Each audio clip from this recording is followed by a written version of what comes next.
Praise the lord. ప్రియులారా, ఈరోజు మనము నిర్గమాకాండము 4వ అధ్యాయము మొదటి 8 వచనాలు చూడటానికి ప్రయత్నిద్దాం. మరి గత కొన్ని వారాలుగా దేవుడు మనకిచ్చిన బైబిల్ స్టడీలో 3 అధ్యాయాలు ఇప్పటి వరకు మనము పూర్తి చేసుకుని వస్తా ఉన్నాం.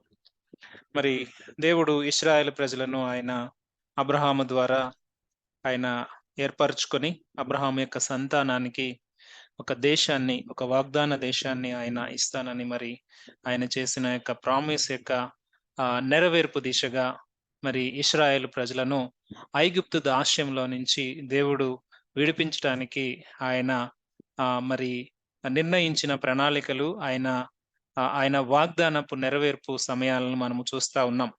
భయంకరమైన దాస్యంలో మరి ఇశ్రాయేలు ప్రజలు మగ్గుతున్న ఆ సమయంలో దేవుడు మరి మోషేను ఆయన మరి పుట్టించి మరి మోషేకు సకల విద్యలు ఐగుప్తులో నేర్పించిన తర్వాత మోషే తన యొక్క ప్రయత్నాలు విఫలమైపోయి మరి దూరముగా ఎక్కడో ఉన్న ఆ సమయంలో దేవుడు తనతో మాట్లాడుతున్న విధానాన్ని మనము చూస్తా ఉన్నాం. ఆ యొక్క మండే అగ్ని జ్వాలల్లో నుంచి ఒక పొదలో మండుతున్న అగ్ని జ్వాలల్లో నుంచి దేవుడు తను ప్రత్యక్షపరుచుకుని మోషేతో మాట్లాడుతున్న విధానాన్ని మరి గత కొన్ని సెషన్స్ గా మనం చూస్తా ఉన్నాం. ఐ యామ్ యువర్ గాడ్, నేను నీ దేవుడను అని మోషేకు ప్రత్యక్షపరుచుకుని ఇశ్రాయేల్ ప్రజలను నేను మర్చిపోలేదు, ఇశ్రాయేల్ ప్రజల యొక్క మొరలు నాకు వినబడ్డాయి, వారి బాధ నేను చూశాను, వారి యొక్క ప్రతి మూలుగును నేను విన్నాను అని చెప్పి దేవుడు మోషేతో మాట్లాడుతూ వారిని విడిపించడానికి నేను పరము నుండి దిగి వచ్చాను, అయితే వారిని విడిపించడానికి నువ్వు నాకు కావాలి మోషే, నువ్వు వస్తావా అంటే మోషే అన్నాడు, నేను ఎంతటి వాడినయ్యా, నేను రాలేను, ఎందుకంటే నా మాట ఎవరు వినరు అని మోషే ఆలోచనలతో మోషే సమాధానం చెప్పినప్పుడు దేవుడు, ఇదిగో నేను నీకు తోడై ఉన్నాను, నువ్వెంతటి వాడవైనా నేను నిన్ను ఏర్పరచుకున్నాను, నీ బలము నాకు తెలుసు, నిన్ను పుట్టించిన వాడని నేనే, నీకు నిశ్చయముగా తోడై ఉంటాను అని చెప్పి దేవుడు మాట్లాడుతూ మండే అనుభవంలో మోషేతో మాట్లాడుతూ మోషేని మరి ఆ యొక్క ఇశ్రాయేలు ప్రజల యొక్క విడుదల కొరకు మోషేను సిద్ధపరుస్తున్న విధానాన్ని మనము చూస్తా ఉన్నాం. మోషే మరి ఆ మాటలన్నీ విన్న తర్వాత నువ్వు నాకు తోడై ఉంటానన్నావు కరెక్టే, కానీ ఆ ప్రజల దగ్గరికి వెళ్తే వాళ్ళు నన్ను నమ్మరు కదా, నీ పేరేమని చెప్పాలి అని అడిగితే దేవుడు, ఇదిగో నేను ఉన్నవాడను అనువాడను, అయాం హూ అయాం అని దేవుని యొక్క అత్యద్భుతమైన ఆ యొక్క గొప్ప క్యారెక్టరిస్టిక్స్ ని, ఆయన గొప్ప గుణ లక్షణాన్ని, ఆయన యొక్క ఉనికి ఎలా ఉండిందో మోషేకు ప్రత్యక్షపరుచుకుంటూ మాట్లాడుతూ ఉన్నాడు. ఆయన ఉన్నవాడు, అన్నిటికంటే ముందు ఉన్నవాడు, అన్నిటికీ ఆధారభూతుడు, అన్నిటికీ ఆది సంభూతుడు, స్వయంభవుడు, ఆయనకు ఎవరి సహాయము అవసరం లేదు, ఆయన మాట చొప్పున సమస్తమును సృష్టించిన ఆ దేవుడు నేనే అని చెప్పు, ఉన్నవాడను వాడను పంపించాడని చెప్పు అని మోషేను ధైర్యపరుస్తూ ఉన్నాడు. ఏదైనా కలగ చేయాలన్నా, ఏదైనా కలిగిన దాన్ని మార్పు చేయాలన్నా దేవుడు చేస్తేనే అది కార్యమవుతుంది. కలిగి ఉన్నది ఏది ఆయన లేకుండా కలగలేదు. మరి సమస్తమును ఆయన సృష్టించాడు. ఆయన ఆమెనంటేనే ఈ సృష్టిలో ఏదైనా కూడా మరి అది మార్పు చెందుతుంది, జరుగుతుంది. ఆయన చిత్తం లేకుండా ఏది జరగటానికి వీల్లేదు. అటువంటి గొప్ప దేవుణ్ణి కలిగి ఉన్న బిడలముగా మనము ఆ దేవుణ్ణి ఎంతగానో ఆరాధించాలి. ఆయన యొక్క గుణ లక్షణాన్ని మనం ఆలోచన చేస్తూ ఉన్నప్పుడు ఎంతగానైనా దేవుణ్ణి ఆరాధించవచ్చు. అలాగే దేవుడు అక్కడ ప్రత్యక్షపరుచుకుంటూ, ఇదిగో నా యొక్క నామము తరతరములకు ఇదే నామము, ఈ నామము ద్వారానే నేను అబ్రహాం, ఇస్సాకు, యాకోబులకు ప్రత్యక్షమయ్యాను చెప్పు ఇశ్రాయేలు ప్రజలకు, వారు వింటారు అని దేవుడు చెప్తూ తర్వాత వారి దగ్గరికి వెళ్ళి ఎలా మాట్లాడాలి, పెద్దలందరినీ ఎలా పోగు చేయాలి, నువ్వు వాళ్ళ దగ్గరికి వెళ్ళినప్పుడు నీ మాట వాళ్ళు వింటారు, ఒకప్పుడు వినలేదు కానీ ఇప్పుడు వింటారు, వారి మనసులను నేను సిద్ధపరిచాను అని దేవుడు మోషేతో మాట్లాడుతూ, ఇంకా ఫర్దర్ గా ఫరో ఎలా రెస్పాండ్ అవుతాడు, ఫరో హృదయం కఠినమైన తర్వాత దేవుడు తన యొక్క అద్భుత కార్యముల ద్వారా ఎలాగూ ఇశ్రాయేలు ప్రజలను ఆయన విడిపించబోతూ ఉన్నాడు అని ఒక్కొక్క స్టెప్ ఈ యొక్క విడుదల ఎలా ఆయన చేయబోతా ఉన్నాడు అని దేవుడు మోషేకు ఎక్స్ప్లెయిన్ చేస్తున్న విధానం అంతా మరి 3వ చాప్టర్ లో మనం చూస్తా ఉన్నాం. ఆ మండే పొదలో ఆ యేసు ప్రభువారు దేవుడు ఆ మోషేతో మాట్లాడుతూ మరి ఆ యొక్క ప్రణాళికనంతటిని కూడా మరి మోషేకు చెప్తూ ఉన్నాడు. అంత మాత్రమే కాదు, ఆ 3వ అధ్యాయం చివరి భాగంలో ఏదైతే ఇప్పటి వరకు కోల్పోయారో, ఏదైతే వారు దాస్యంలో వారు మొరపెట్టి వారి యొక్క జీవనాన్ని, వారి యొక్క ప్రాణాలను, వారి కష్టాలను, వారి యొక్క మూలుగులను, వారి యొక్క జీవితాలను దాస్యముకు, భయంకరమైన దాస్యముకు ఐగుప్తీయులు వాడుకున్నారో, దానికి సంబంధించిన మొత్తం కూడా నేను వసూలు చేస్తాను. మొత్తం ఐగుప్తీయులందరూ మరి కోల్పోయింది, ఇశ్రాయేలు ప్రజలు కోల్పోయింది మొత్తం నేను రీస్టోర్ చేస్తాను. అది ఎలా ఉండబోతుందో కూడా దేవుడు మరి కరెక్ట్‌గా చెప్పాడు. అదే విధంగా దేవుడు వారి పక్షాన ఆయన మరి రీస్టోర్ చేసినట్లుగా కూడా మనం చూస్తా ఉన్నాం. ఇంత గొప్ప డివైన్ రెవల్యూషన్ ఇక్కడ జరుగుతూ ఉంది. దేవుడు సుదీర్ఘముగా మోషేతో మాట్లాడుతూ ఉన్నాడు. ఆ మండే పొద ఆరిపోలేదు, అది కాలిపోలేదు, అది వెలుగుతూనే ఉంది, చెట్టు కాలిపోలేదు. అటువంటి గొప్ప మరి పరలోక దర్శనము లేకుంటే ప్రత్యక్ష దర్శనం మోషే పొందుకుంటూ ఉన్న ఆ సమయంలో దేవుడు మరి యొక్క ప్లాన్ అంతా ఎక్స్‌ప్లెయిన్ చేస్తున్న ఈ సమయంలో ఇప్పుడు మోషేకు ఒక మరి డౌట్ వచ్చిందని మనము అనుకోవచ్చు. అదేమిటో మరి మోషేనే అడుగుతూ ఉన్నాడు. రండి చూద్దాం. 4వ అధ్యాయము మొదటి 2 వచనాలు మనము చూసినట్లయితే, మొదటి వచనం ప్రాముఖ్యంగా చూద్దాం. అందుకు మోషే, చిత్తగించుము, వారు నన్ను నమ్మరు, నా మాట వినరు, యెహోవా నీకు ప్రత్యక్షము కాలేదందురు అని ఉత్తరమియ్యగా. ఇక్కడ మోషే అంటున్నాడు, ఇంగ్లీష్‌లో చాలా చక్కగా రాసుంది. But suppose they will not believe me. Suppose but బహుశా ఒకవేళ వాళ్ళు నన్ను నమ్మరేమో, చిత్తగించుము, వారు నన్ను నమ్మరేమో, నా మాట వినరేమో, నీకు యెహోవా ప్రత్యక్షం కాలేదంటారయ్యా అని మోషే యొక్క రెస్పాన్స్ ఉంది. ఇంత సుదీర్ఘమైన ప్లాన్, దేవుని యొక్క గొప్పతనాన్ని ఆహ్, ఆయన ఎక్స్‌ప్లెయిన్ చేసిన తర్వాత మరలా మోషే మాట్లాడుతున్న ఇక పాయింట్‌ని మనము జాగ్రత్తగా గమనించాలి. దేవుడు మొట్టమొదటిసారిగా ఆయన ఆ 3వ అధ్యాయంలో ఆయన నేను దిగి వచ్చాను మోషే, నువ్వు నాకు కావాలి అంటే మోషే అన్నాడు, అయ్యా నేను ఎంతటి వాడను, నేను రాలేను అంటే దేవుడు అన్నాడు, నిశ్చయముగా తోడై ఉంటాను అని చెప్పాడు. అక్కడ మోషే మాట్లాడిన దానికి ఒక లాజికల్‌గా మనము దాన్ని ఆలోచన చేస్తే దేవుడు దానికి చక్కగా సమాధానం ఇచ్చాడు. కానీ ఇక్కడ మోషే అనుమానము ఎక్స్‌పెక్ట్ చేస్తా ఉన్నాడు. ఆ పాయింట్ తర్వాత దేవుడు ఫస్ట్ ఎప్పుడైతే లాజికల్‌గా తను అడిగాడో, దేవుడు తన యొక్క గొప్ప ఆహ్, ఆహ్, ఆయన యొక్క వాగ్దానాలను, ఆయన యొక్క ఉనికిని, లేకుంటే ఆయన యొక్క గొప్పతనాన్ని, ఆయన ఎవరో, ఏ విధముగా ఆయన నడిపిస్తా ఉన్నాడో, ఈ విషయాలన్నీ ఎక్స్‌ప్లెయిన్ చేసిన తర్వాత, "నువ్వెవరంటే వాళ్ళు నమ్మరయ్యా. నేను వాళ్ళ దగ్గరికి వెళ్తే నాకు ప్రత్యక్షం కాలేదంటారు" అని మరలా మోషే ఇక్కడ అనుమానము ఎక్స్‌పెక్ట్ చేస్తూ ఉన్నట్లుగా మనము చూస్తా ఉన్నాం. ఇక్కడ ఈ మాట చెప్తూ ఉన్నప్పుడు something is wrong in you God, లేకుంటే but what if you are wrong? దేవా, ఒకవేళ నువ్వు మాట్లాడుతున్నది కరెక్ట్ కాకపోతే ఏంటి పరిస్థితి అన్నట్లుగా దేవుణ్ణి అనుమానిస్తున్నట్లుగా చూస్తా ఉన్నాం. ఇంతకుముందు మోషే చెప్పిన దానికి ఆ యొక్క కాన్ఫిడెన్స్ తన తన యొక్క శరీరపరంగా ఉన్న బలహీనత పరంగా ఎక్స్‌పెక్ట్ చేశాడు గానీ, ఇది తన యొక్క విశ్వాసంలో ఉన్న మరి అనుమానాన్ని ఎక్స్‌పెక్ట్ చేస్తా ఉన్నాడు. అంటే ఆ కాలింగ్ దగ్గరికి వస్తా ఉన్నప్పుడు బహుశా ఎప్పుడు కూడా మనము ఒక హైయెస్ట్ కాలింగ్ ఎప్పుడైనా దేవుడు మనకిచ్చాడనుకోండి, ఆ కాలింగ్ ఎగ్జిక్యూట్ చేయటానికి మనము ఒకవేళ అలా కాకపోతే మనకి ఈ యొక్క అనుమానాలెప్పుడు కూడా మనల్ని ఆ యొక్క హై సర్వీస్‌కి పిలుస్తూ ఉన్నప్పుడు, ఆ యొక్క ఇంట్రడక్షన్‌లోనే మన యొక్క డైరెక్షన్‌ని ఆపేస్తా ఉంటాయి. మన యొక్క డిఫికల్టీస్ ఏంటో మనం ప్రెజెంట్ చేసేస్తా ఉంటాం. అవును, అది మంచి కాలింగే. దేవుడు నన్ను పిలిచాడు. మోషే తనంతట తాను అనుకుంటుండొచ్చు. యెస్, ఇది చాలా పెద్ద ప్రణాళిక. అయితే మరి నా మాట నమ్మరు గదా! ఇక్కడే ఆగిపోతాం. మొదటి స్టెప్‌లోనే మనకి అనుమానము ఎక్కువ. బట్ అనే వర్డ్‌తో ఇది మరి ఆగిపోతా ఉంటుంది. ఒక విధంగా ఈ యొక్క బర్నింగ్ బుష్ రివల్యూషన్ మొత్తం మనం చూస్తా ఉన్నప్పుడు దేవుని ప్రత్యక్షత, స్వరమును విన్న ఆ యొక్క పరలోకపు ఎన్‌కౌంటర్ పొందుకున్న ఇంకా అంత గొప్ప రివల్యూషన్ తర్వాత కూడా మనకి విశ్వాసము బిల్డ్ అవ్వలేదు అంటే ఎక్కడో అనుమానము మనల్ని ఆపివేస్తా ఉంది. అందుకే విశ్వాసము కానిదేదో అది పాపము అని దేవుని యొక్క వాక్యము సెలవిస్తా ఉంది. ఇది మోషే యొక్క కాలింగ్ సమయంలో ఇనీషియల్‌గా తను ఎక్స్‌ప్రెస్ చేస్తున్న ఈ విషయాన్ని బహుశా దేవుని సేవకులు అందరము కూడా మనము ఇలాగే చెప్తూ ఉంటాం.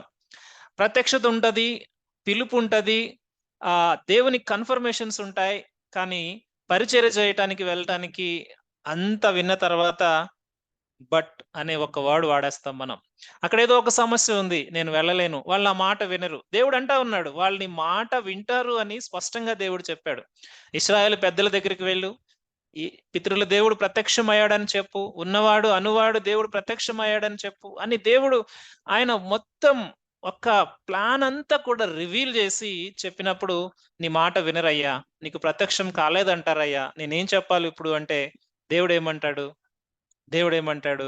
చూడండి, ఎప్పుడైతే మనము మనము ఈ యొక్క సందిగ్ధంలో మనము వెళ్తూ ఉన్నప్పుడు దేవుడు మనల్ని బలపరచడానికి ఇంకొన్ని ఇంకొన్ని ప్రత్యక్షతలు గాని, ఇంకొన్ని దర్శనాలు గాని, ఇంకొన్ని సూచక్రియలు గాని మన జీవితంలో చేసి ఆయన నడిపిస్తూ ఉంటాడు. సో, మరి ఇక్కడ దేవుడు అంటా ఉన్నాడు, బహుశా ఈ మాట మనము చెప్తే దేవునికి ఎంత మరి తన యొక్క హృదయము మరి ఏ విధంగా మరి స్పందించిందో మనకు తెలియదు గాని, దేవుడు మాట్లాడుతా ఉన్నాడు. వెంటనే 2వ వచనంలో, యెహోవా నీ చేతిలోనిది ఏమిటి అని అతన్ని అడిగాను. అందుకతడు కర్ర అనెను. దేవుడు అడుగుతూ ఉన్నాడు, నీ చేతిలో ఏముందయ్యా మోషే అంటే, దేవుడు అడుగుతూ ఉన్నాడు, నా చేతిలో కర్ర. మోషే చెప్తూ ఉన్నాడు, నా చేతిలో కర్ర ఉందయ్యా. మరి కర్రతో దేవుడు ఏం చేయబోతా ఉన్నాడు అనేది మనకి తెలుసు. ఆ మొట్టమొదటి సూచక్రియను దేవుడు ఒక కర్ర ద్వారా మరి అక్కడ సర్పాన్ని మరి చేయడం మనము చూస్తా ఉన్నాం. అప్పుడు ఆయన నేలను దాన్ని పడవేయమనెను. అతడు దాన్ని నేలను పడవేయగానే అది పామాయెను. మోషే దాని నుండి పారిపోయెను. మోషే దాని నుండి పారిపోయెను. సో, ఇప్పుడు దేవుడు తన చేతిలో ఉన్న కర్ర ద్వారా అక్కడ ఒక పామును మరి దేవుడు కర్ర పడేయంగానే దాన్ని పామును చేయటం మనము చూస్తా ఉన్నాం. సో, ఇది రిఫ్లెక్ట్ చేస్తా ఉంటుంది ఏమిటి అంటే, తన సేవకులను వారి చేతిలో ఉన్న ఏదైనా వస్తువు ద్వారా దేవుడు ఎలా వాడుకుంటాడు అనేది మనము ఈ యొక్క సూచక్రియ ద్వారా మనము ఆలోచన చేయవచ్చు. మోషే అనుమానం ఎక్స్‌ప్రెస్ చేశాడు.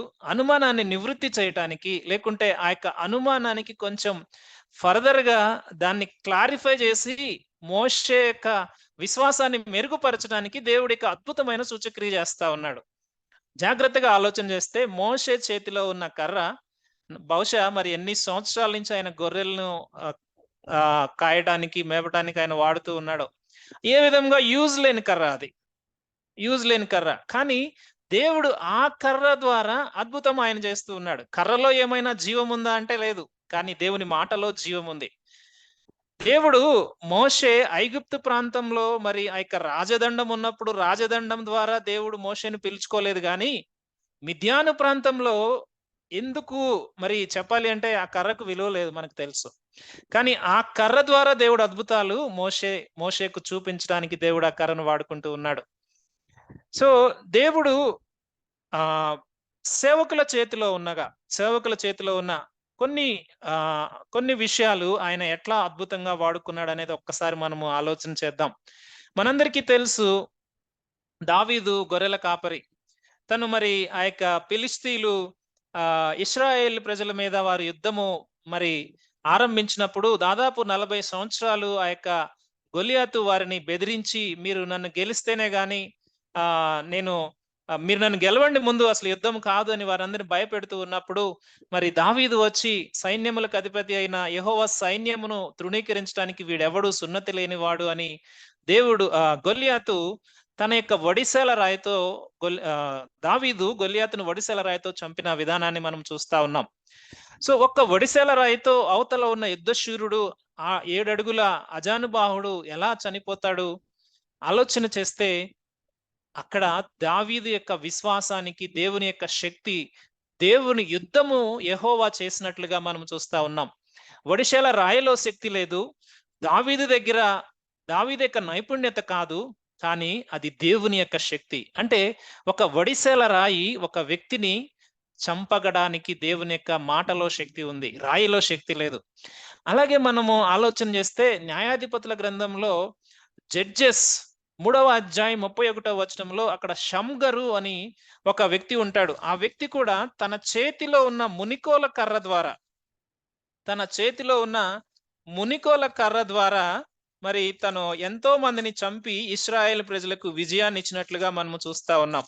ఒక మునికోలు కర్ర ద్వారా 3వ అధ్యాయం 31 వచనంలో అతని తరువాత అనాతు కుమారుడైన షమ్గరు న్యాయాధిపతిగా ఉండెను. అతడు ఫిలిష్తీయులలో 600 మందిని మునుకోల కర్రతో హతము చేసెను. అతడును ఇశ్రాయేలును రక్షించెను. ఈయన మైనర్ జడ్జెస్ లో ఒక జడ్జి షమ్గర్ అన్న వ్యక్తి. ఆ వ్యక్తి యొక్క చేతిలో ఉన్న మునికోలు కర్ర ద్వారా 600 మందిని చంపగలిగాడంట. అది ఎలా సాధ్యమైంది అంటే అది దేవుని శక్తి ద్వారా మాత్రమే సాధ్యమైంది. బహుశా తను ప్రార్థన చేసి ఉండుండొచ్చు అని కొంతమంది చరిత్రకారులు చెప్తూ ఉంటారు. మోషే కర్రను నువ్వు పాముగా చేసావు కదా దేవా, మోషే కర్ర ద్వారా సముద్రాన్ని తెరిచావు కదా దేవా, మోషే కర్ర ద్వారా అమాలేకులకు విజయం ఇచ్చావు కదా దేవా, మోషే కర్ర ద్వారా అద్భుతములు చేయించావు కదా, నా చేతిలో ఉన్న ఈ కర్ర ద్వారా నా ప్రజలకు విజయము దయచే అని ప్రార్థన చేసినప్పుడు దేవుడు తన ప్రార్థనను ఆమేనని 600 మందిని చంపడానికి ఆయన చేతిలో ఉన్న మునికోల కర్ర ద్వారా దేవుడు విజయం అందించాడు. ఇంకా మనం చెప్పుకుంటూ పోతే సంసోను చేతిలో ఉన్న దవడ ఎముక ద్వారా 1000 మంది ఫిలిష్తీయులను చంపడానికి దేవుడు కృపనిచ్చాడు. అలాగే మనం ఆలోచన చేస్తే ఒక పిల్లవాని చేతిలో ఉన్న 5 రొట్టెలు 2 చేపలు అవి 5,000 మందికి పురుషులకు అలాగే అక్కడున్న స్త్రీలకు వారందరికీ పంచగా ఇంకా 12 గంపలు వారు ఎత్తినట్లుగా, అంటే చేతిలో ఉన్నది ఏదైనా అది దేవుని యొక్క శక్తిగా మారితే, దేవుని యొక్క అద్భుతముగా మారితే దేవుడు దాని ద్వారా గొప్ప కార్యాలు చేస్తాడు. ఇలా చెప్పుకుంటూ పోతే బైబిల్లో చాలా ఉదాహరణలు ఉన్నాయి.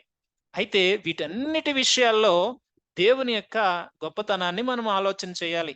ఇప్పుడు మోషే చేతిలో ఉన్న యొక్క కర్ర అది ఏ విధంగా కూడా దానికి జీవం లేదు, దానికి శక్తి లేదు. కానీ దేవుని మాట ద్వారా అది పామయ్యింది.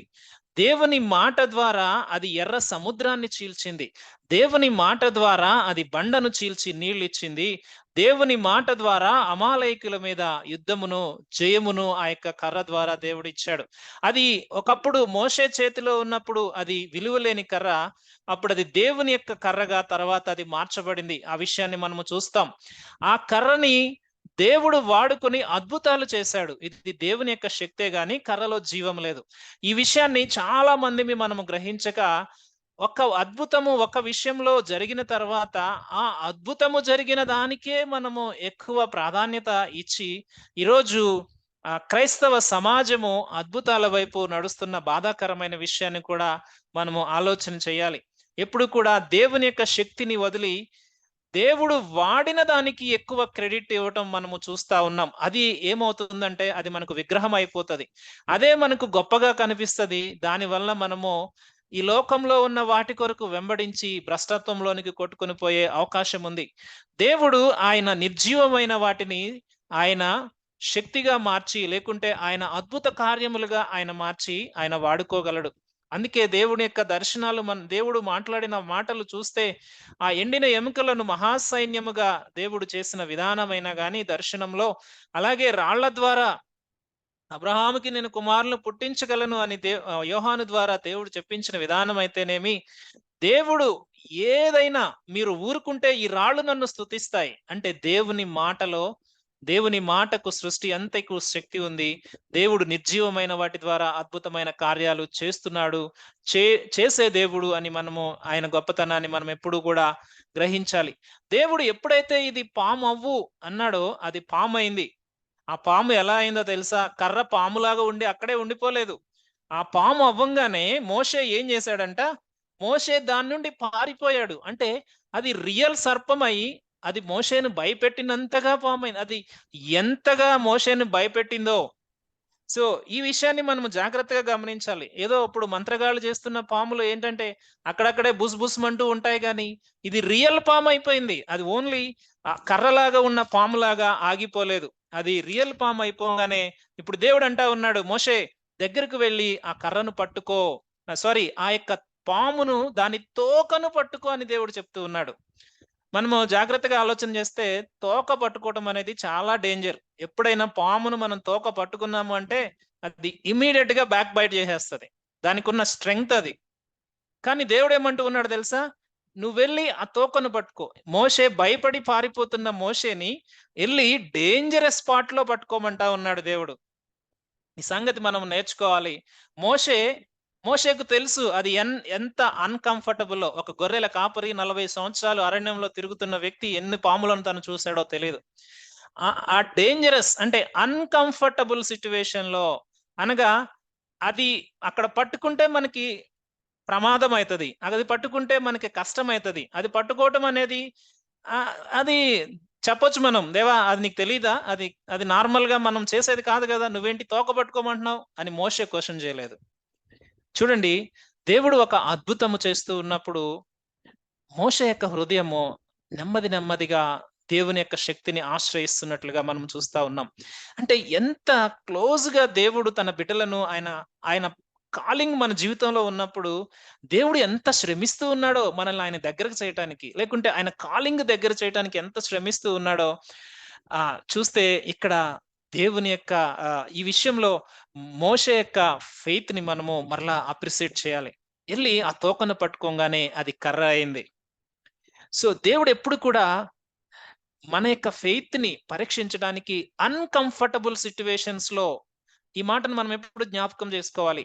దేవుడు మన ముందు అన్‌కంఫర్టబుల్ సిట్యుయేషన్స్ పెట్టి, దాని ద్వారా దేవుని శక్తి ఏమిటో మనకి చూపించాలని దేవుడు ఎప్పుడు ఇష్టపడతాడు. మనం కోరుకున్నట్లుగా కాదు. మనం కోరుకున్నట్లుగా మనం కోరుకున్నట్లుగా జరిగితే అది విశ్వాసం అనము. అది వెలుచూపు అంటాం. విశ్వాసం అనేది అది ఏమిటి అంటే అది దేవుని యొక్క శక్తి మీద ఆధారపడి ఉంది. అప్పుడే విశ్వాసం యొక్క గొప్పతనాన్ని మనము చూడగలుగుతా ఉంటాం. జనరల్‌గా అప్పుడు మోషే మోషే నువ్వు కర్ర చాపు సముద్రం చీలిపోతది అంటే కర్రలో ఏమన్నా శక్తి ఉందా? అది మామూలుగా మనం ఆలోచన చేస్తే ఎంత అన్‌కంఫర్టబుల్ అది. ఏంటి సముద్రం మీద కర్ర చాపితే సముద్రం చీలిపోవాలా? మనకెన్ని అనుమానాలొస్తాయి. కానీ మోషే నేర్చుకున్నాడు విశ్వాసం ద్వారా కర్ర చాపాడు. మోషే నువ్వెళ్ళి నీ చేతి కర్రతో బండను కొట్టు నీళ్లొస్తాయి. ఏంటి బండను కొట్టితే నీళ్లొస్తాయా? ఒక బండ ఒక ఒక ర రాయిలాగా మారిపోయిన ఆ యొక్క శిల దానిలో నుంచి నీళ్లెలా వస్తాయి? ఏమైనా అది పాసిబులా? వరదలు కారాయి. ఆ బండను చీల్చుకొని దేవుడు నీరుని ప్రవహింపచేశాడు. ఒక అన్‌కంఫర్టబుల్ సిట్యుయేషన్ ద్వారా దేవుడు మన లైఫ్‌లో మన యొక్క ఫెయిత్‌ని ఎగ్జిక్యూట్ చేయటానికి లేదా మన ఫెయిత్‌ని బిల్డ్ చేయటానికి, మన ఫెయిత్‌ని ఇంకా పెంచటానికి దేవుడు వాడుకుంటాడు అనేది ఎటువంటి సందేహం లేదు. కానీ మనమే అనుమానాలతో, అనుమానాలతో విశ్వాసము కానిదేదో అది పాపముగా మన జీవితాల్లో పెట్టుకొని ఉంటాం. కొన్ని అన్‌కంఫర్టబుల్ సిట్యుయేషన్స్ ద్వారా దేవుడు మనల్ని నడిపిస్తూ ఉన్నాడంటే, మన ఫెయిత్‌ని బిల్డ్ చేయటానికనేది మనము జాగ్రత్తగా గమనించాలి. సో, దేవుడు, దేవుడు మోషే యొక్క సపోజ్ దేవా వాళ్ళు నమ్మకపోతే ఏం చేయమంటావంటే, దేవుడు నిర్జీవమైన దాన్ని ఒక పాముగా చేసి, ఆ పామును మరలా నిర్జీవంగా చేశాడు. ఇది దేవుని యొక్క శక్తి. సో, రెండవ సూచక్రియను కూడా దేవుడు ఇక్కడ బోధిస్తా ఉన్నాడు. రెండవ సూచక్రియను కూడా ఆయన చేసిన విషయాన్ని మనము చూద్దాం. తర్వాత చెప్తూ ఉన్నాడు చూడండి. అతడు అప్పుడు యెహోవా నీ చెయ్యి చాపి దాన్ని తోక పట్టుకోమనగా, అతడు చెయ్యి చాపి దాన్ని పట్టుకొనగానే అతని చేతిలో కర్ర ఆయెను. కర్ర ఎప్పుడైతే పట్టుకున్నాడో అది మామూలు కర్ర అయిపోయింది. ఆయన దాని చేత వారు తమ పితరుల దేవుడైన యెహోవా అనగా అబ్రహాము దేవుడు, ఇస్సాకు దేవుడు, యాకోబు దేవుడు నీకు ప్రత్యక్షమయ్యానని నమ్ముదురనెను. దేవుడు చెప్తూ ఉన్నాడు. ఎల్లయ్య మోషే ఈ సూచక్రియ ద్వారా వాళ్ళు నమ్ముతారు. ఏం నమ్ముతారంటే మీ పితరుల దేవుడు మిమ్మల్ని జ్ఞాపకం చేసుకుంటూనే ఉన్నాడు. ఆయన వాగ్దానం ఇచ్చాడు. పితరులకు వాగ్దానం ఇచ్చిన ఆ దేవుడు నమ్మదగినవాడు. ఆయన అన్యాయం చేయడు. మిమ్మల్ని దాస్యంలో వదిలిపెట్టడు. మిమ్మల్ని వాగ్దాన దేశానికి నడిపిస్తాడు. అందుకే నన్ను పంపించాడు అని చెప్పు మోషే.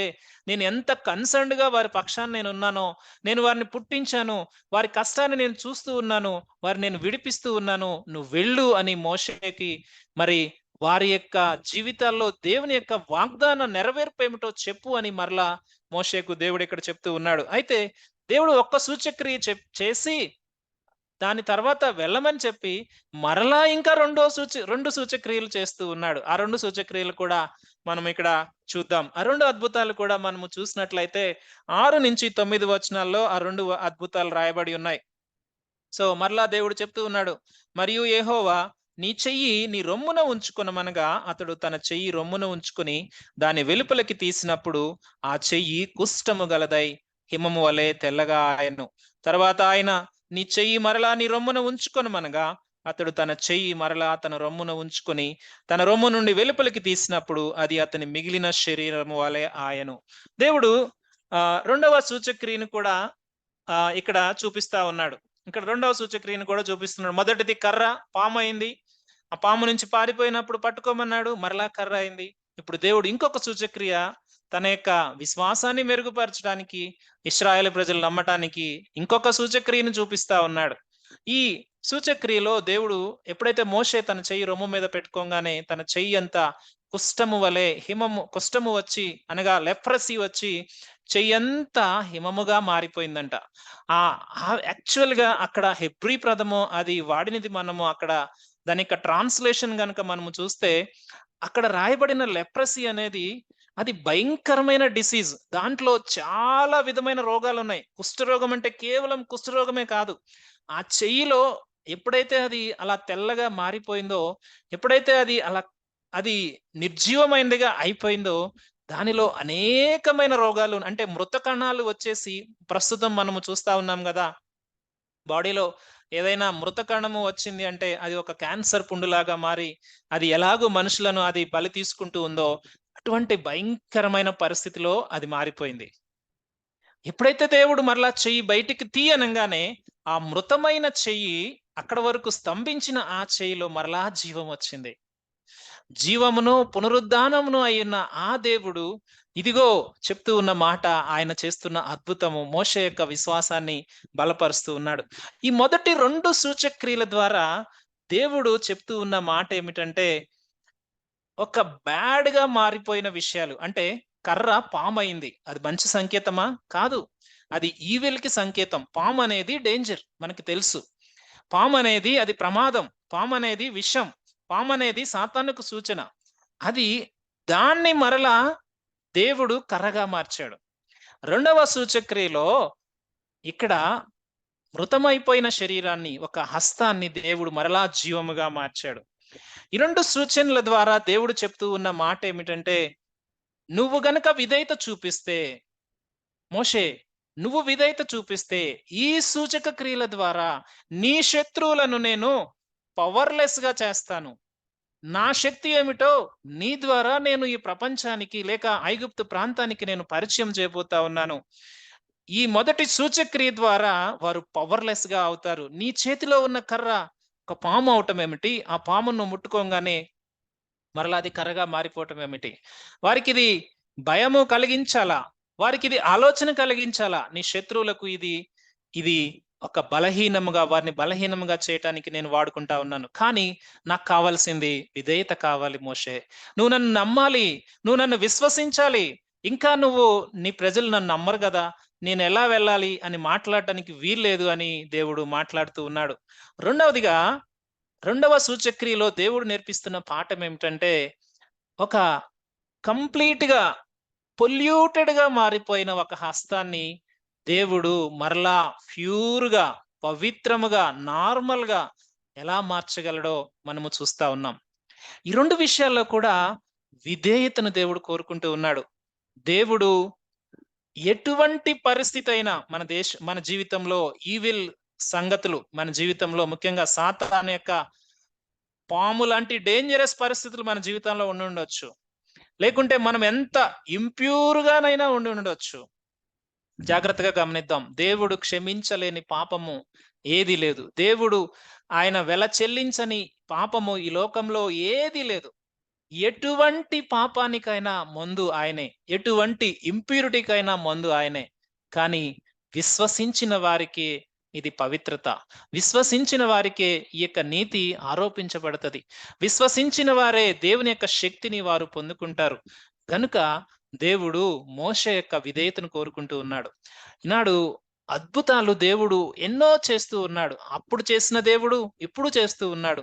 కానీ ఈ అద్భుతాల ద్వారా మనము విధేయతను నేర్చుకుని దేవుని యొక్క శక్తిని పొందుకుని దేవుని యొక్క కార్యాలను చేయటానికి, లేకుంటే రక్షణలోనికి అనేక మందిని నడిపించడానికి, వారిని దేవుని యొక్క వాక్యంలో స్థిరపరచడానికి ఒక ఆరంభాలు మాత్రమే కానీ, ఇవి మన విశ్వాస జీవితానికి ఎప్పుడూ సోపానాలుగా ఉండొద్దు. దేవా, నువ్వు అద్భుతం మొదటి రోజు చేసావు కదా, మరలా నాకు ప్రతిరోజు ఇదే అద్భుతము చెయ్యి అంటే, అది నిజముగా పాలు తాగే అనుభవంలో శిశువులుగా మారుస్తున్న విధానంలోనే బోధలు ఉన్నాయి అనే దానికి ఎటువంటి సందేహం లేదు. ఎటువంటి సందేహం లేదు. దేవుడు మొదటి 2 సూచక్రియలను పాడైపోయిన దాన్ని, లేకుంటే అది డేంజరస్‌గా ఉన్నదాన్ని, అది ఇంప్యూర్‌గా ఉన్నదాన్ని దేవుడు మరలా నార్మాల్సీ చేస్తున్న విషయాన్ని మనం చూస్తా ఉన్నాం. కానీ దేవుడు ఇంకొక సూచక్రియ కూడా చేశాడు. ఆ సూచక్రియను కూడా మోషేకు చూపిస్తా ఉన్నాడు. అదేంటో తెలుసా? అది అది సింపుల్‌గా అది తీర్పుకు సంబంధించిన సూచక్రియ. మొదటి 2 సూచక్రియలు మనకి పాడైపోయిన స్థితిని మంచిగా, బాగుగా, పవిత్రముగా చేస్తే, మూడవ సూచక్రియ మాత్రము చేయబడిన దానిలాగానే ఉంది. రండి గమనిద్దాం. మూడవ సూచక్రియ దేవుడు ఏం చేశాడో చూస్తే, మరియు వారు ఈ 2 సూచనలు బట్టి నమ్మక నీ మాట వినకపోయిన ఎడలా, దేవుడు చెప్తూ ఉన్నాడు, అయ్యా మోషే, నువ్వు నమ్మరంటా ఉన్నావు. నేను చేశాను 2 సూచక్రియలు నీకు చూపించాను. ఇవి 2 చూపించు. ఇవి గనక వారు నమ్మకపోతే, దేవుడు చెప్తూ ఉన్నాడు, తీర్పు చెప్తూ ఉన్నాడు చూడండి. ఈ మొదటి 2 సూచక్రియలను బట్టి వారు వినకపోయిన ఎడల, నీవు కొంచెము ఏటి నీళ్లు తీసుకుని ఎండిన నేల మీద పోయవలెను. అప్పుడు నీవు ఏటిలో నుండి తీసిన నీళ్లు పొడి నేల మీద రక్తమగును. దేవుడు అంటా ఉన్నాడు, ఈ 2 నమ్మరు కదయ్యా, నువ్వేం చేస్తావంటే ఏటి నీళ్ళ నుంచి కొంచెం నీళ్లు తీసుకో, దాని నేల మీద పోయి, పొడి నేల మీద పోయి, పొడి నేల మీద పోయగానే అది రక్తం అవుతుంది. రక్తము అది తీర్పుకి సూచన. దేవుడు ఇక్కడ పోయబడిన నీళ్లను రక్తముగా మార్చాడు గాని, ఆ రక్తమును మరలా దేవుడు నార్మాల్సీకి తీసుకురావటానికి ఇష్టపడలా. దేవుడు మన జీవితాల్లో కొన్ని కార్యాల ద్వారా మనల్ని ఆకర్షించుకుంటూ ఉంటే, ఇంకొకటి కావాలి, ఇంకొక అద్భుతం కావాలి, ఇంకొక గొప్పదేదో కావాలి, అప్పుడే నేను నమ్ముకుంటాను అంటే తీర్పే వస్తది ప్రియులారా. ఇక్కడ చెప్తూ ఉన్నాడు, వారు నమ్మకపోతే ఈ వాటర్ రక్తముగా ఎలా మార్చబడిందో ఆ జడ్జిమెంట్ అలా పాస్ అవబోతా ఉంది. ఈరోజు ఎంతమంది ఈ ఈ ఈ విషయాలను బట్టి ఇంకా నాకు అద్భుతం కావాలి, ఇంకొకటి కావాలి, ఇంకొకటి ఉంటే నేను నమ్ముతాను అంటే, దేవుడు బహుశా తీర్పునే ప్రజెంట్ చేయబోతా ఉన్నాడేమో. వాళ్ళు 2 నమ్మలేదా? మూడవది చూపిస్తాను, కానీ అది ఉగ్రత, అది తీర్పు, అది జడ్జిమెంట్, దాన్ని తట్టుకోలేరు గనుక వారు మొదటి 2 వాటిని నమ్మవలసిందే. ఇది దేవుని యొక్క ఇది దేవుని యొక్క ఇది దేవుని యొక్క ప్లాన్. ప్రియులారా, మోషే యొక్క విశ్వాసాన్ని దేవుడు ఆయన అద్భుతాలను బయలుపరిచి ఎలా ఆయన నడిపిస్తూ ఉన్నాడో మనము చూస్తా ఉన్నాం. మోషే నమ్మలేదు మొదట. మోషే మోషే మోషేకి దేవుడు సుదీర్ఘమైన డివైన్ ప్రత్యక్షత ఇస్తూ ఉన్నప్పటికీ కూడా మోషే మొదటిగా నమ్మలేదు. సపోజ్ వాళ్ళు నమ్మకపోతే ఏం చేయాలి అంటే, దేవుడు దేవుడు తన యొక్క అద్భుతాలను చూపిస్తా ఉన్నాడు. అంతా అయిపోయి కాలింగ్ దగ్గరగా ఉన్నప్పుడు, మనం సువార్త పరిచర్యకు వెళ్ళాలన్నప్పుడు, లేకుంటే దేవుని ప్లాన్ ఉన్నప్పుడు, దేవుడు మనల్ని పిలిచినప్పుడు, దేవా నువ్వు పిలుచుకున్నావు నిజమే, నాకు ఆ కండిషన్ ఉంది, నాకు అది ఉంది, నాకు అది అడ్డుంది, అది లేకపోతే నేను చేస్తాను కదా అని చెప్తూ ఉన్నప్పుడు, మోషే కూడా అదే స్థితిలో ఉన్నప్పుడు దేవుడు తన యొక్క విశ్వాసాన్ని బలపరిచాడు. తన విశ్వాసాన్ని బలపరిచాడు. దేవుడు చెప్తూ ఉన్నాడు, వాళ్ళు వింటారు మోషే, నువ్వు వెళ్ళు అంటే వాళ్ళు వినరు అని చెప్తూ ఉన్నాడు. సో మనం అప్లికేషన్ లో మనం చూడవలసింది ఏమిటంటే, దేవుడు సర్వలోకానికి సాక్షార్థముగా ఈ సువార్త ప్రకటించబడుతుంది అని చెప్తూ ఉంటే, మనము సువార్త చెప్పాలా దేవా, ఎలా చెప్పాలి? వాళ్ళు వినరు కదా, ఎలా చెప్పాలి? దేవుడు అంటా ఉన్నాడు, సాక్షార్థముగా నువ్వు కనపరుచుకో, సాక్షార్థముగా నీ జీవితాన్ని కనపరుచుకో అంటే, అవునా దేవా, నేను ఎలా వెళ్ళి మాట్లాడాలి, ఎలా నా సాక్ష్యం చెప్పాలి? మనము ఈ లోకంలో ఉన్న ప్లాన్స్, ఈ లోకంలో మన దైనందిక జీవితానికి సంబంధించిన ప్లాన్స్ అద్భుతంగా వేసుకుంటాం. ఒకవేళ అది కష్టమైనా కూడా 4 దగ్గర 5 దగ్గర ఎంక్వైరీ చేసి దాన్ని పర్ఫెక్ట్ గా ఎగ్జిక్యూట్ చేయడానికి ప్లాన్ చేస్తాం. కానీ దేవుని యొక్క సువార్త విషయానికి వచ్చేటప్పటికి, అవునా దేవా, నిజమే నువ్వు వెళ్ళమన్నావు, కానీ నేను ఎలా వెళ్ళాలి, నేను ఎలా మాట్లాడాలి, నేను ఎలా వారిని మాట కలపాలి, నేను ఎలా చెప్పాలి, ఈ విషయాల దగ్గరే ఆగిపోతా ఉన్నాం. కానీ దేవుడు మోషేను మోషే యొక్క విశ్వాసాన్ని బలపరిచినట్లుగా ఈరోజు ఎన్నో అద్భుతాలు మన ముందు చేసి బలపరుస్తూనే ఉన్నాడు. కానీ ఇంకా ఇక్కడ ఆగిపోతా ఉన్నామేమో. మోషే ఆగలేదు. మోషే చాలా డౌట్స్ తను ఎక్స్‌ప్రెస్ చేశాడు. కానీ మోషే డౌట్స్ అన్నీ పరిశుద్ధ గ్రంథంలో ప్రత్యక్షంగా రాయబడ్డాయి గానీ, మన డౌట్స్ రాస్తే గనక ఈ 3వ అధ్యాయం, 4వ అధ్యాయం, 10వ అధ్యాయం కూడా సరిపోదేమో. అన్ని అనుమానాలతో మనం ఉన్నామేమో ఈరోజు. ఒకసారి దేవుడు మరలా గుర్తు చేస్తా ఉన్నాడు. నేను నీ దేవుడిని మోషే. నేను ఉన్నవాడను మోషే. నేనే సమస్తాన్ని కలగజేశాను మోషే. నేనే వాగ్దానం ఇచ్చాను మోషే. నేనే విడిపిస్తాను మోషే. నా దగ్గరే రక్షణ ఉంది మోషే. నేనే ఈ భూప్రజలందరికీ నేను రక్షణ కలగజేసేవాడను అని దేవుడు మనతో కూడా మాట్లాడినప్పుడు మనము వాళ్ళు నమ్మరు. వాళ్ళు నమ్మరు. దేవుడు అంటా ఉన్నాడు, నువ్వెళ్ళి సాక్షార్థముగా సువార్తను ప్రకటించు. ప్రకటించకపోతే నేను నిన్ను అడుగుతాను. ప్రకటించినట్లయితే నేను నిన్ను అడగను. ప్రకటించకపోతే వారి రక్తానికి ఉత్తరవాదిగా నువ్వవుతావు. ప్రకటించినట్లయితే నేను నిన్ను నేను ప్రతివాదిగా నేను పెట్టుకోను. నేను నిన్ను ఉత్తరవాదిగా చేయను. దేవుని యొక్క వాక్యం వెరీ క్లియర్. మనకి ఈ గాడ్స్ కాలింగ్ మనకుంది. మన ముందు ఈ యొక్క హైయెస్ట్ కమిషన్ మన ముందు ఉంది. కానీ దీన్ని ఎంత నిర్లక్ష్యం చేస్తామో. సంవత్సరం గడిచిపోతూ ఉన్నప్పుడు సంవత్సరం మొదలవుతూ ఉన్నప్పుడు ఎన్నో తీర్మానాలు చేసుకుంటాం. సంవత్సరం మధ్యలో ఆలోచించం. సంవత్సరం 3 నెలలు పోయినా, 6 నెలలు పోయినా, 9 నెలలు పోయినా ఆలోచించం. సమయము అలా వృధా అయిపోతూ ఉంటది. కానీ ప్రయత్నం చేయం. దేవుడు మోషేకు ఏదైతే కమిషన్ ఇచ్చాడో మనకు కూడా అదే కమిషన్ ఇచ్చాడు. మోషేకి ఇచ్చిన కమిషన్ ఏంటో తెలుసా? ఆ ఇశ్రాయేలు ప్రజలను దాస్యం నుంచి విడిపించటం. మనకిచ్చిన కమిషన్ ఏంటో తెలుసా? ఈ మరణదాశ బంధకాల్లో ఉన్న మన ప్రజలను ఆ యొక్క బంధకాల్లో నుంచి విడిపించటం. దానికి సువార్త పరిచర్య, దానికి ప్రార్థనా పరిచర్య, దానికి సహవాసం పరిచర్య, దానికి నీ యొక్క సమయము, నీ యొక్క ధనము, నీ యొక్క తలాంతులు విత్తి పొందుకునే పరిచర్య. కానీ మనమేం చేస్తూ ఉంటామంటే దాన్ని నమ్మరు కదా దేవా అని ఒక కారణం పెట్టి, ఒక సాకును పెట్టి పక్కకు వెళ్ళిపోతాం. కానీ దేవుడు మరలా మాట్లాడుతూ ఉన్నాడు. వారు వింటారు మోషే. వారు ఎలా వింటారో తెలుసా? నీ జీవితంలో జరిగిన అద్భుతాల ద్వారా వాళ్ళు వింటారు. నీ జీవితంలో జరిగిన గొప్ప కార్యాల ద్వారా వారు వింటారు అని మోషేకు 2 సూచక్రియలను దేవుడు చూపిస్తూ ఉన్నాడు. మోషే చేతిలో ఉన్న కర్ర అది విలువలేనిదే. కానీ ఎప్పుడైతే దేవుని శక్తిని పొందుకుందో అది దేవుని కర్ర అయింది. అది అద్భుతములను చేసింది. ఈరోజు మనం ఎవరమైనా కూడా కర్రకి గాని, మనిషికి గాని, సేవకుని గాని, లేకుంటే ఈ లోకంలో దేనికైనా గాని విలువ ఇచ్చినట్లయితే మనము దేవుని గొప్పతనాన్ని వారికిచ్చి, దేవునికి మనకు మధ్యలో వారిని ఒక విగ్రహంగా మనం చేసుకుంటూ ఉన్నామేమో. దేవుని కర్ర అనగా మోషే చేతిలో ఉన్న కర్ర నిర్జీవమైనది పామయ్యింది. ఆ కర్ర బండను పగలగొట్టింది. ఆ కర్ర సముద్రాన్ని విడగొట్టింది. అది దేవుని శక్తి ద్వారా మాత్రమే. కర్రలో ఏమీ లేదు.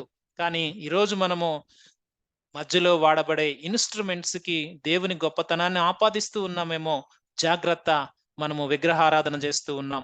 దేవునికి కాకుండా మహిమ మధ్యలో వాటికి మనం ఇస్తూ ఉంటే దేవుడు ఎప్పుడు కూడా ఆ విషయాన్ని బట్టి బాధపడతాడు. అంత మాత్రమే కాదు, అద్భుతము జరిగిన తర్వాత అద్భుతములు కావాలి అని వెంటపడుతూ ఉంటే దేవుడు అంటా ఉన్నాడు, ఈ 2 సూచక్రియలను బట్టి వాళ్ళు నమ్మకపోతే 3వ సూచక్రియ చెప్తా ఉన్నాను విను. వాళ్ళకి సూచక్రియే కావాలి కదా. ఇదిగో తీర్పు అక్కడ నిలిచి ఉంది. రక్తం అక్కడ నిలిచి ఉంది. ఏటి నీళ్ల నుంచి చేయబడిన రక్తము ఆ పొడి నేలలో అలాగు కనబడుతూ ఉంది. దీన్ని బట్టి వారు ఈ రెండిటిని నమ్మకపోతే ఈ తీర్పు సిద్ధముగా ఉంది అని చెప్పు మోషే అని దేవుడు మరొకసారి ఇక్కడ మాట్లాడుతూ ఉన్నాడు. ప్రియమైన వారలారా, ఈరోజు మనం నేర్చుకుంటున్న పాఠము, దేవుడు మన్ని ఒక మంచి పనికి పిలుస్తూ ఉన్నప్పుడు మోషే వలె ఆ యొక్క ఇనీషియల్ డిస్కషన్స్ లో మనం చెప్తూ ఉన్నామేమో, ఎప్పుడు చెప్తూనే ఉన్నామేమో. మోషే ఒక్కసారే చెప్పాడు గాని మనము 100 సార్లు చెప్తూ ఉన్నామేమో. వాళ్ళు నమ్మరు దేవా, నేను వెళ్ళలేను దేవా, ఇంకెవరినైనా పంపించు దేవా, నా వల్ల కాదు దేవా, నేను ఎలా మాట్లాడాలి, నేను ఎలా చెయ్యాలి, ఈ విషయాలన్నీ సాకులు చెప్తూ ఉన్నామేమో. ఈరోజు మరలా దేవుడు గుర్తు చేస్తూ ఉన్నాడు. ఆనాడు మోషే నేర్పరచుకున్న దేవుడు ఈరోజు నిన్ను నన్ను ఆయన విలువైన రక్తాన్ని పెట్టి మనల్ని ఆయన మనం సొత్తు కాదు, ఆయన మనల్ని విలువైన రక్తం పెట్టి కొన్నాడు. ఆయన నామాన్ని ప్రకటించటానికి, ఆయన నామాన్ని అనేక మంది మధ్య మహిమపరచటానికి, ఆయన నామాన్ని తెలియని వారికి తెలియపరచటానికి దేవుడు పిలుస్తూ ఉంటే, బట్ సపోజ్ ఈ మాటలన్నీ వాడుతూ సమయాన్ని వృధా చేస్తూ ఉన్నామేమో ఒకసారి ఆలోచన చేసుకుందాం. ఈరోజు విన్న పాఠాన్ని బట్టి దేవుని సన్నిధిలో క్షమాపణ కోరుతూ, దేవుని యొక్క కృపను కోరుతూ, అనేక మందికి సాక్ష్యార్థముగా మన జీవితాలను, మన సాక్ష్యాలను, దేవుడు మన జీవితంలో చేసిన అద్భుతాలను మనం పంచుకుందాం. అనేక మందిని దేవునికి దగ్గరగా చేద్దాం. దాస్యం నుంచి విడిపిద్దాం. మరణం నుంచి విడిపిద్దాం. మనుష్యుడు పొందుకోవలసిన అత్యద్భుతమైన బహుమానం ఈ లోకంలో అచీవ్ చేయవలసింది ఒక్కటే, అది రక్షణ. అది దేవుని యొక్క కృప. దాన్ని మనము అందించే వారసులముగా, సాధనములుగా ఈ లోకంలో దేవుని కొరకు మనం నిలబడదాం. ఈ మాటలు దేవుడు దీవించును గాక. ప్రార్థన చేసుకుందాం.